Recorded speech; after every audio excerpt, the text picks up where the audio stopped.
बिस्मिल्लाहिर्रहमानिर्रहीम। जब नबी करीम सल्लल्लाहु अलैहि वसल्लम हज़रत अबू बकर सदीक़, हज़रत उमर फ़ारूक और हज़रत उस्मान रज़ी अल्लाह ताला अन्हु अजमाइन को साथ लेकर अहद पहाड़ पर चढ़े तो अहद पहाड़ काँप उठा। तो आप सल्लल्लाहु अलैहि वसल्लम ने फरमाया, अहद करार पकड़ कि तुझ पर एक नबी, एक सदीक और दो शहीद हैं। सुबहान अल्लाह।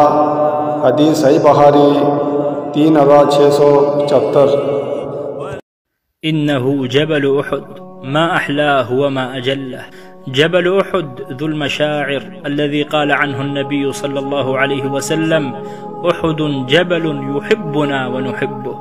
صعد رسول الله صلى الله عليه وسلم على هذا الجبل يوما ومعه أبو بكر وعثمان وعمر رضي الله عنهم أجمعين، فرجف بهم جبل أحد فقال صلى الله عليه وسلم أثبت أحد فإنما عليك نبي وصديق وشهيدان. جبل أحد شاهد على صبر النبي صلى الله عليه وسلم وما أوذي به النبي صلى الله عليه وسلم لتبليغ هذا الدين إلينا. فعند هذا الجبل قد جرح رسول الله صلى الله عليه وسلم، وعند هذا الجبل قد كسرت رباعيته، فصلى الله عليه وسلم وجزاه الله عنا خير ما جزى نبيا عن أمته.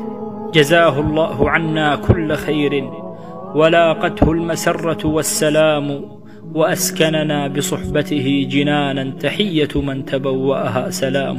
صلى الله عليه وسلم.